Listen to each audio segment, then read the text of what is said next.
When addressing a situation where a homeowner is experiencing a small shock while using their whirlpool tub, also known as the jacuzzi, it's critical to systematically investigate the potential causes of voltage leakage.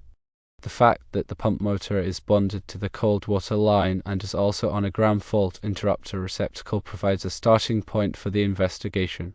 The reported voltage of 3.5 to 4.5 volts between the bonding jumper and water line, as well as when probing the water, indicates a potential electrical issue. The observation that the voltage disappears when the main ground conductor is disconnected from the water service further narrows down the possibilities. Several potential causes could be contributing to this voltage leakage. Firstly, a defective ground fault interrupter receptacle could be the culprit. The ground fault interrupter receptacle may be malfunctioning and not tripping at the appropriate voltage level.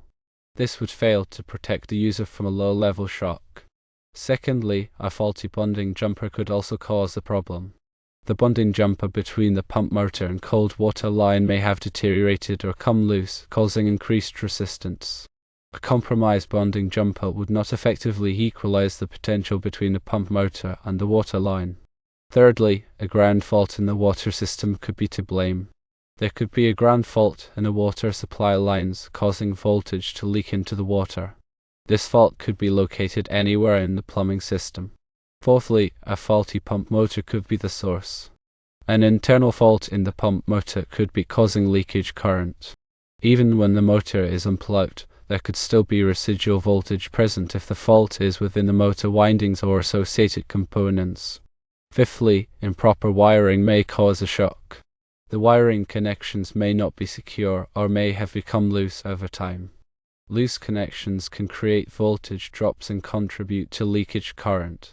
To systematically troubleshoot this issue, consider the following steps. 1. Inspect and test the ground fault interrupter receptacle. Replace the ground fault interrupter receptacle and test it to ensure it is functioning properly. Use a ground fault interrupter tester to verify that it trips within the specified time and current limits. 2. Check the bonding jumper. Tighten or replace the bonding jumper between the pump motor and cold water line.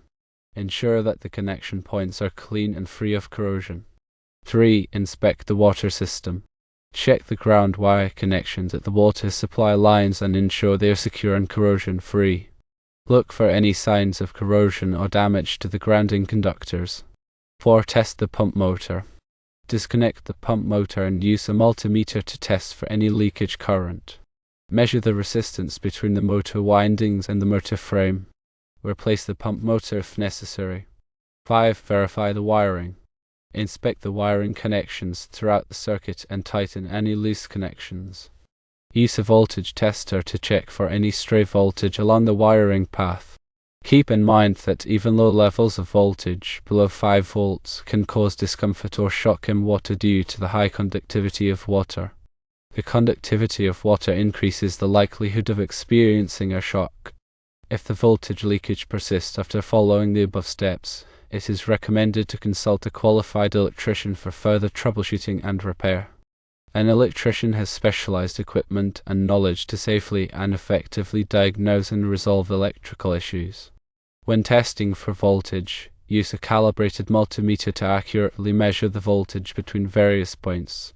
Check the voltage between the bonding jumper and the water line, as well as between the water and a known good ground. When inspecting the wiring, pay close attention to the condition of the insulation on the wires. Look for any signs of cracking, fraying, or damage to the insulation. When testing the pump motor, disconnect it from the electrical circuit before performing any measurements. This will prevent accidental energization of the motor. When inspecting the ground wire connections, ensure that they are securely attached to a metal part of the water supply lines. Use a wire brush to clean any corrosion from the connection points. When replacing the ground fault interrupter receptacle, ensure that it is rated for the appropriate voltage and current. Follow the manufacturer's instructions for installation. When tightening the bonding jumper, use a wrench to ensure that it is securely fastened. Do not over-tighten the bonding jumper, as this could damage the connection points. When testing for leakage current, use a multimeter set to the microamps or milliamps range.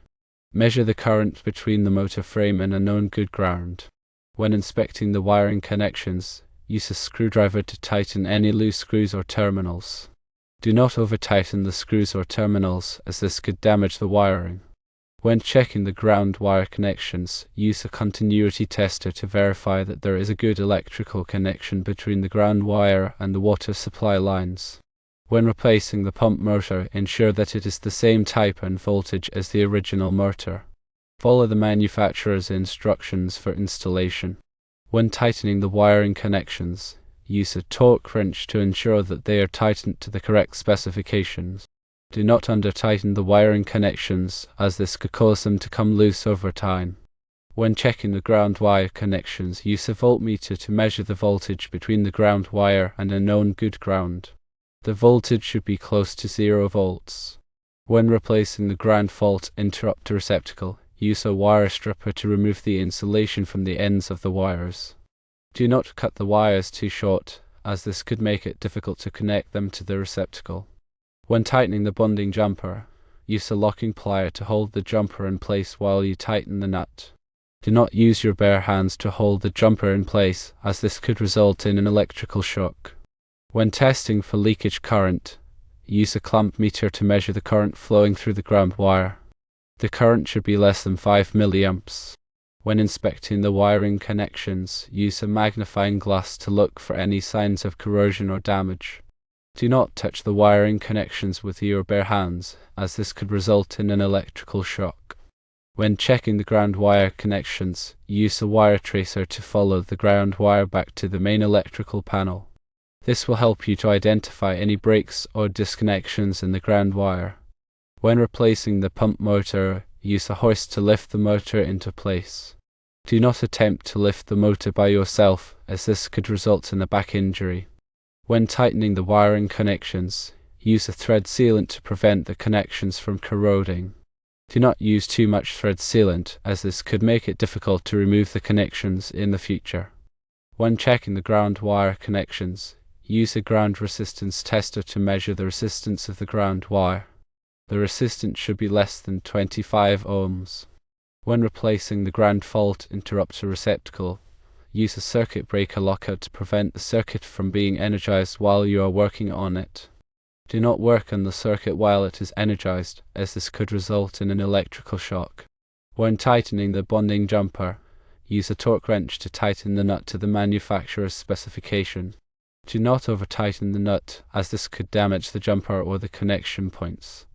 When testing for leakage current, use a leakage current meter to measure the leakage current in the circuit. The leakage current should be less than 0.5 milliamps. When inspecting the wiring connections, use a thermal imager to look for any hot spots in the wiring.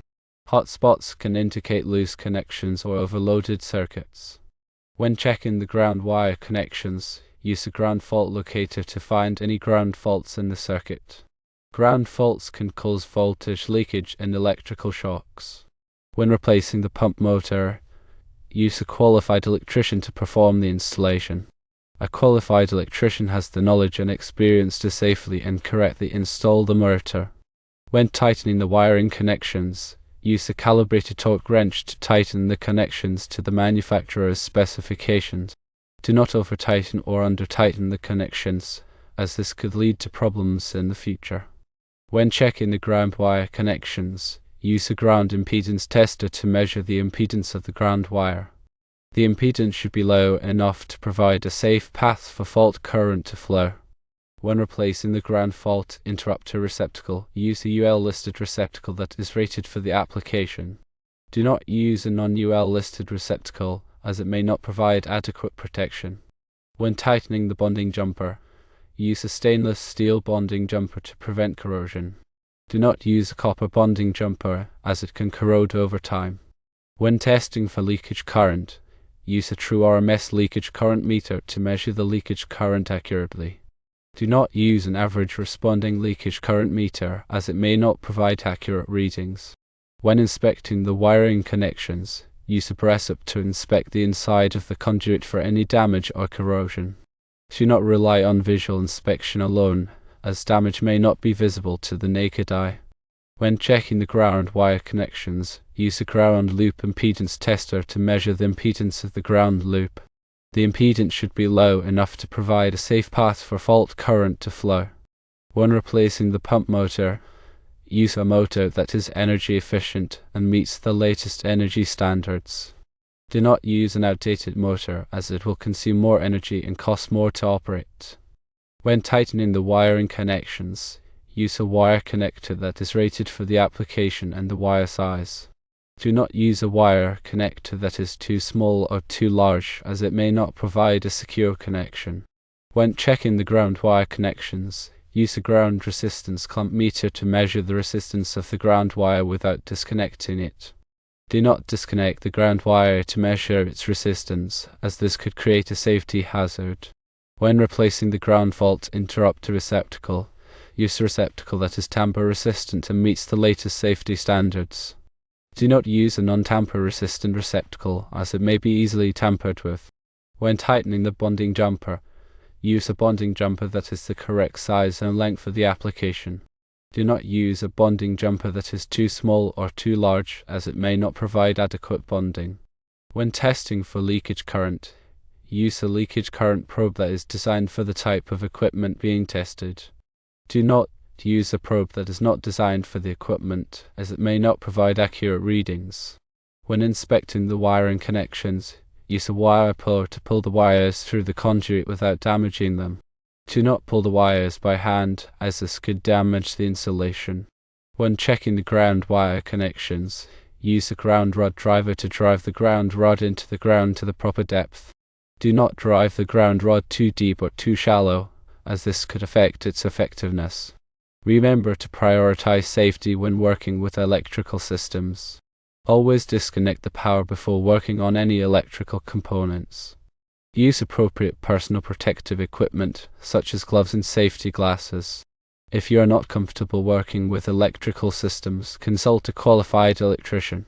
Electrical work can be dangerous, and it is important to take all necessary precautions to prevent injury. By systematically troubleshooting the potential causes of voltage leakage and following safe work practices, you can effectively resolve the issue and ensure the safety of the homeowner.